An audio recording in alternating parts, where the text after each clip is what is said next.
In Act 4, Chapter 5, Part 2, we will be facing Exdeath in his 3 form. Now just to be aware, this boss does have a lot of HP and launch units are actually recommended for this fight. At less than 70, 50 and 30% HP, Exdeath will use Murderous Intent Arises and this will grant a red order. The red order grants the following. It greatly increases Exdeath's defense, it reduces any HP damage received, and he will use Meteor++, which is a heavy hitting HP and brave attack. In order to cancel the red order, you must knock back Exdeath or launch him in other words. When it comes to the force gauge, it will charge up faster on your turns and force time lasts for 10 turns. When it comes to 50%, 70% or even further than that, it will increase attack, defense and brave damage dealt from Exdeath. The force time effects grant the following. Exdeath will deal rainbow brave damage and he will recover 100% of any HP damage received. When it comes to the characters that you can use Kalga, Zidane, Celtus, Astos, Fujin, Iris, Weiss, Aranea, Noctis, Null, and Locke. Here's some team compositions should you need the help. Now we can focus on Fujin's rework. At crystal level 50, Metsu Plus increases Brave by 50% of own max Brave. It becomes a 4-hit group Brave and group split 5-hit HP attack. Brave potency of 80% per hit increases Brave damage to single enemies by 120%, 200% stolen max Brave overflow, and it increases Brave by 50% of HP damage dealt after each HP attack except the last one. At crystal level 60, Psi Plus increases Brave by 50% of own max Brave. It becomes a 2-hit Brave and 8-hit HP attack, increases Brave by 50% of HP damage dealt after each HP attack except the last one, Brave potency of 90% per hit and 150% stolen max Brave overflow. Her EX ability, Tai, becomes a 3-hit group Brave and group full 7-hit HP attack. It grants Silent Wind for 6 turns, 150% stolen max Brave overflow, Brave potency of 120% per hit, increases Brave damage by 20% of HP damage dealt after each HP attack except the last one, and it increases Party Brave by 20% of HP damage dealt.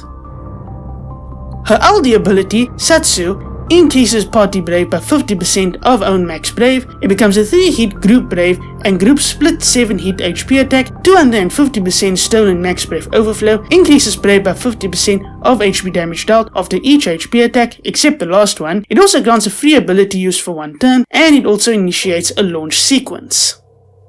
Fujin's burst weapon is called Windstorm Battle Wheel and it grants the BT effect Nagi for 6 turns. It also has Party total knockback HP damage bonus up by 10%. It also has the following per number of characters in a launch sequence and it grants the following. Party chase damage up by 50, Party brave gains up by 50%, Party HP damage up by 50%, Party brave damage cap up by 20%, Party max brave cap up by 30%, and Party gain max brave overflow up by 50%. Zidane gains a rework with this event. At crystal level 50, Stellar Circle 5 Plus becomes a 2-hit group Brave and 8-hit HP attack, Brave potency of 80% per hit. It deals weakness Brave damage to enemies afflicted with Thieves Mark by 50%. It also has 180% stolen max Brave overflow, increases Brave by 50% of HP damage dealt after each HP attack except the last one. It inflicts Thieves Mark for 5 turns, it inflicts speed down for 6 turns, and it grants speed up for Zidane for 6 turns.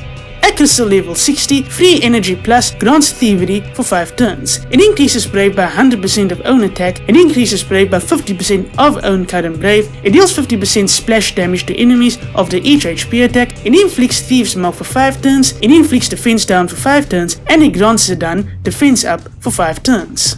His EX ability, Booster 8 Plus, becomes a 1-hit Brave and 12-hit HP attack, Brave potency of 120% per hit, 200% stolen max Brave overflow, it deals 70% splash damage to enemies twice, it inflicts Thieves Mark for 5 turns, and it also initiates a launch sequence. The HP attack, Solution 9, becomes a 2-hit Brave and 8-hit HP attack, 150% stolen max Brave overflow, increases Brave by 20% of HP damage dealt after each HP attack except the last one, it extends the duration of active buffs by 1 turn, and it deals weakness Brave damage to enemies afflicted with Thieves Mark by 20%. His LD ability, Solution 9, becomes a 3-hit group brave and group split 7-hit HP attack. It grants a place to call home for 12 turns, brave potency of 120% per hit, deals weakness brave damage to enemies afflicted with Thieves Mark by 50%, 200% stolen max brave overflow, increases brave by 50% of HP damage dealt after each HP attack except the last one. It grants a free ability use for 1 turn, and it inflicts Thieves Mark for 5 turns. His burst effect, Grand Lethal, also gets a bit of a rework. It grants max brave cap up by 50%, party brave damage cap up by 50%, party HP damage up by 50% per debuff on the enemy, party stolen max brave overflow up by 20%, and party max brave cap up by 30%. Zidane also gets his force weapon with his FR ability called Crystal Energy, and his partner being Charlotte. The HP damage will go up by doing the following: 20% after a party member's turn if they attacked any debuffed enemy, and 20% after a party member's turn when inflicting or attacking an enemy afflicted with break.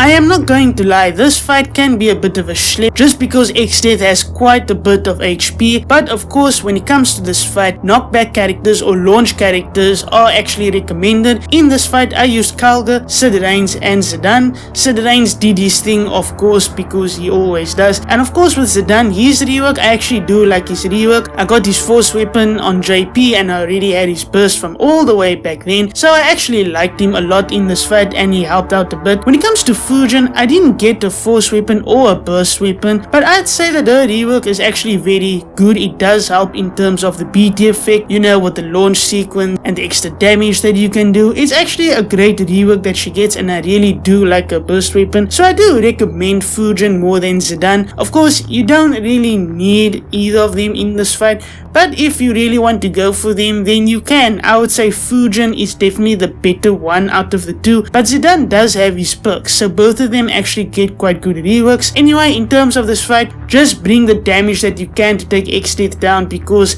that health pool is quite large, so do be careful of when, you know, he uses Meteor plus, and of course when the red order, you need to cancel the red order by inflicting a launch on Exdeath. But then again, you should be fine. Just be prepared to, you know, take a bit with this fight, because Exdeath has a lot of HP. He really does. I hope that this guide has helped you. Be sure to subscribe to my channel if you want to see more content from me, or if you enjoyed the video, be sure to give it a like. But other than that, goodbye and good luck.